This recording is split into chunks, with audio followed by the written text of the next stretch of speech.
dia, Odete, seja bem-vinda. Bom dia, Thanks God Every Day dessa sexta-feira, falando sobre as coisas que importam, falando sobre as coisas do alto. 20 minutos para nos conectar com a verdade de Deus, né, através da palavra de Deus. Vamos ler hoje, nós vamos nos inspirar hoje. Bom dia, seja bem-vinda. Nós vamos nos inspirar hoje em Lucas, capítulo 5, versículo 18 e seguintes, né? Então vamos lá. E eis que uns homens traziam em uma maca um homem paralítico e buscavam meios de levá-los e colocá-lo diante de Jesus. E eles, não encontrando um caminho pelo qual pudessem levá-lo por causa da multidão, subiram ao telhado e desceram-no por entre as telhas com a sua maca para o meio diante de Jesus. E ele, vendo a fé deles, disse-lhe: Homem, os teus pecados te foram perdoados. E os escribas e os fariseus começaram a argumentar, dizendo: Quem é este que fala blasfêmias? Quem pode perdoar pecados, senão só Deus? Mas Jesus, conhecendo os pensamentos, disse-lhes: O que argumentais em vossos corações? O que é mais fácil dizer? Os teus pecados foram perdoados, ou dizer: Levanta-te e anda? Mas para que possais saber que o Filho do Homem tem poder sobre a terra para perdoar pecados, ele disse ao paralítico: Digo-te, levanta-te, toma a tua maca e vai para a tua casa. E imediatamente, levantando-se diante deles e tomando o leito em que estivera deitado, partiu para a sua própria casa, glorificando a Deus. E todos ficaram perplexos e glorificavam a Deus, e ficaram cheios de temor, dizendo: Hoje nós vimos coisas estranhas. O povo ficava doido, né, com a ação de Jesus. Jesus tocava o terror, fazia muita coisa. Aqui essa passagem, antes e depois, é o tempo todo cura. Uma cura e uma libertação atrás da outra. Bom dia, Ivone. Nós acabamos de ler, bom dia, Lucas 5, onde conta a cura do paralítico, né, que desceu ali pelo telhado. E é interessante que fala que nesse dia que Jesus, né, estava fazendo, fez essa cura, fala que o poder de cura estava sobre ele, ou seja, ele estava pronto para curar. Só que de todas as pessoas que ele encontrou nesse dia, só esse paralítico ele foi curado. Então, porque ele estava pronto para curar e uma pessoa só recebeu a cura? E é sobre isso que nós vamos falar hoje. Temos falado essa semana, na verdade, né? Crença errada. Bom dia, minha amiga Lília, você tá boa? Crença errada. Quando nós temos uma crença errada, nós não acessamos o poder de Deus. É tão interessante que Jesus ainda fala, né, no Evangelho, mais pra frente, ele fala assim que quem crê no nome dele fará milagres maiores do que ele. E muitas vezes nós temos dificuldades até de acessar um próprio milagre para nós, quanto mais fazer milagres maiores do que ele. Então, onde é que está o erro, né? O erro está na crença. A nossa crença ainda está errada. Ontem nós falamos muito, né, demos até alguns exemplos aqui sobre crença errada, sobre como que nós podemos ficar de olho em nós mesmos, na nossa própria história, e essa crença de que nós não somos merecedores coloca, né, como se fosse um guarda-chuva aqui, nos protegendo, nos afastando das bênçãos de Deus. Então ele quer trazer para nós bênçãos sem medidas em todas as áreas. Ele falou, tem uma passagem muito interessante de Jesus, que ele fala o seguinte: Jesus chega na sinagoga e ele pega Isaías 61 e ele lê. E Isaías 61 fala que ele veio trazer boa nova aos pobres e curar os oprimidos. Olha só que coisa mais forte, né? Então Isaías estava falando sobre o que ia acontecer quando Jesus chegasse na terra.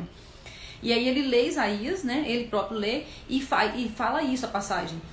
Que eu vim trazer cura aos oprimidos e a boa nova aos pobres. Qual é a boa nova que uma pessoa pobre quer receber? Que as dívidas dela aumentaram? Que ele está cada vez mais pobre? Não, a boa nova que o pobre quer receber é prosperidade financeira. Então ele fala isso, que ele trouxe duas coisas, né, nessa passagem. Boa nova aos pobres, ou seja, prosperidade financeira, e cura aos oprimidos. Ele fala isso. E aí ele senta e ele fala: hoje se cumpriu essa escritura. Então, o que se esperava no Antigo Testamento, naquele momento, Jesus lê e anuncia para todo mundo, chegou o tempo. Hoje se cumpre essa escritura.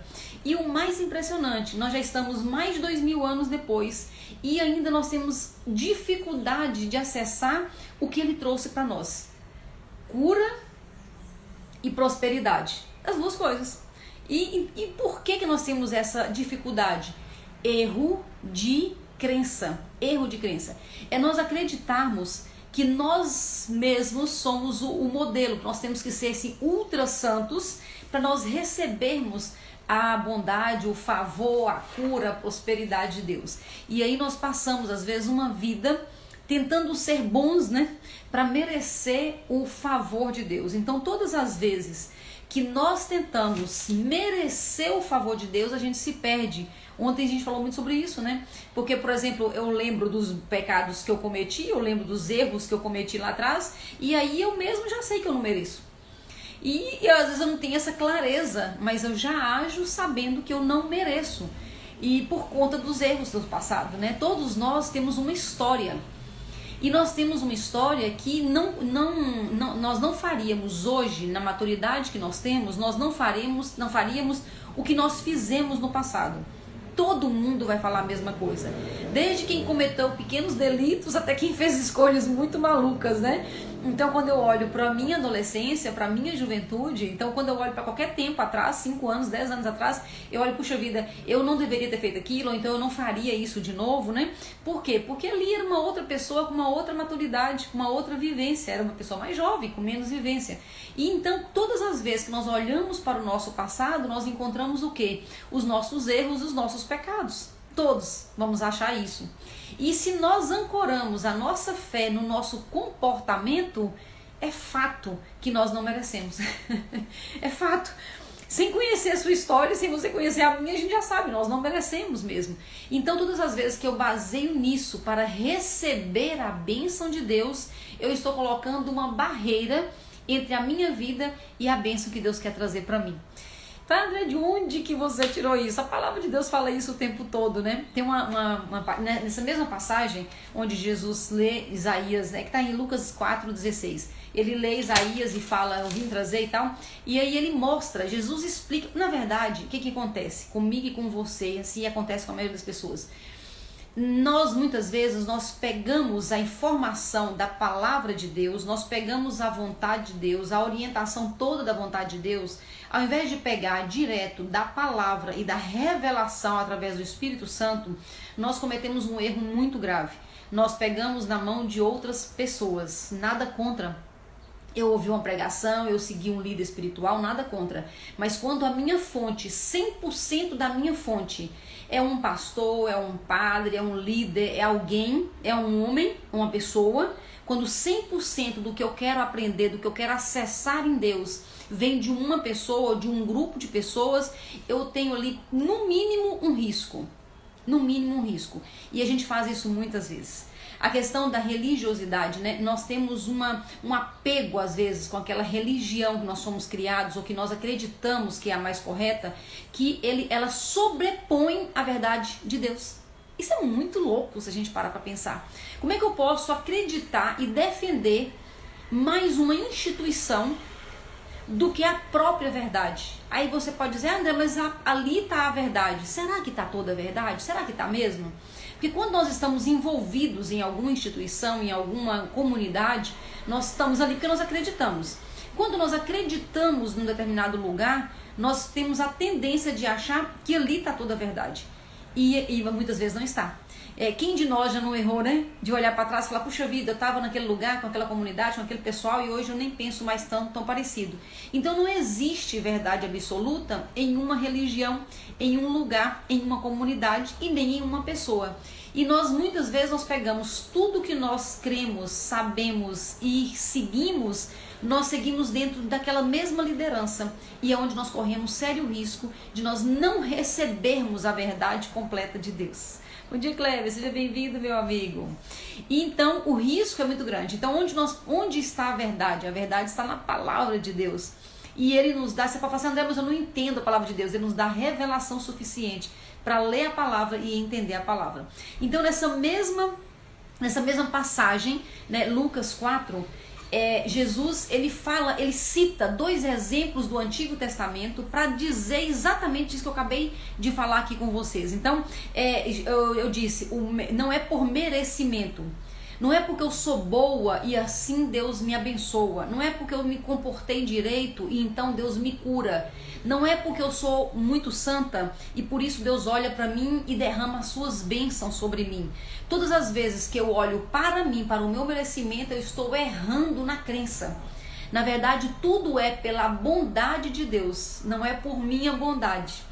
Tudo é porque Deus é amor e quer me abençoar. Não é porque eu estou merecendo esse amor. Não é porque eu amo a Deus, amo tanto a Deus. E por isso ele ficou tão constrangido com o meu amor. E ele resolveu então me abençoar com cura, com provisão financeira, com um casamento, com filhos maravilhosos. Não tem nada disso.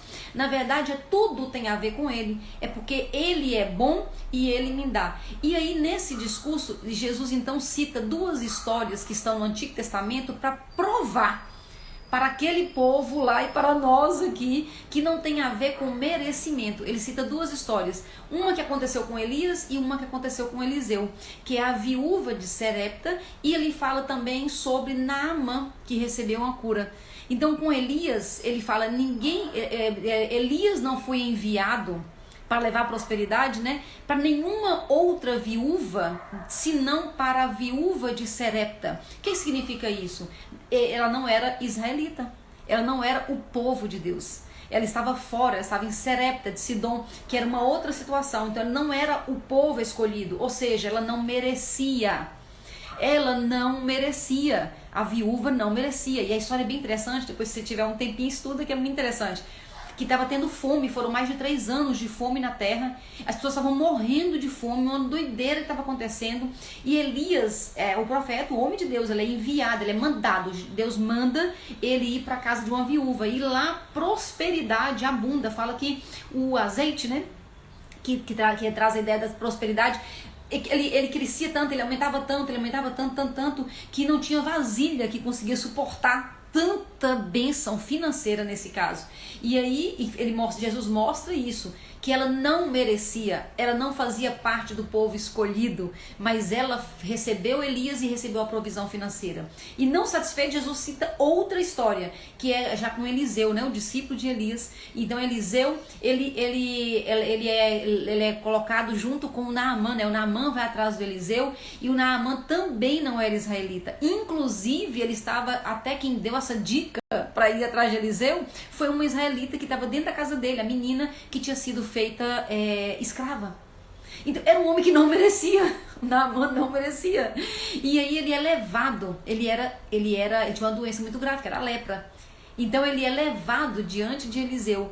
E aí Jesus cita isso, né? A nenhum outro leproso foi dada a cura através de Eliseu, como para Naamã, que não merecia. E a nenhuma viúva foi levada a Elias com a prosperidade, que também não merecia a viúva, porque não era povo de Deus. E os 2 receberam. Por que Jesus traz essa informação que estava lá no Antigo Testamento? Para mostrar que não é por merecimento. Porque aquele povo que estava ouvindo, o povo que estava na sinagoga, os fariseus, todo mundo achando que merecia, e não é por merecimento. Mas por que é tão difícil, né? Até hoje a gente tem tanta dificuldade de entender isso, que não é por merecimento. Porque os erros, eles vão passando de geração em geração. E todas as vezes que nós erramos essa motivação, nós nos afastamos da bênção de Deus, nós nos afastamos do favor de Deus. Já ouvi, você deve ter ouvido, até você pode ter falado também, né, alguma vez assim, mas eu tenho orado tanto sobre isso, eu tenho jejuado tanto sobre isso, eu tenho feito sacrifícios tanto sobre essa tal situação, e até hoje Deus não me recebeu, não me respondeu, né, a minha oração. Então é como se eu dissesse, eu estou fazendo tudo certinho, eu estou merecendo, e até agora Deus não me ouviu. Mas é por isso mesmo, por causa do erro da motivação. Deus não olha para as suas boas obras ou para as minhas boas obras para nos abençoar. Apocalipse, eu amo aquela frase, aquele versículo de Apocalipse, né, Apocalipse 2, que diz: eu tenho contra ti que esquecestes o primeiro amor. Então eu fico mostrando, tentando mostrar para Deus, para a comunidade, para todo mundo e para mim mesma, o tanto que eu amo a Deus, o tanto que eu faço sacrifício, o tanto que eu faço jejum, o tanto que eu sou boa, super santa, e eu não receba a bênção. Por quê? Porque tenho contra ti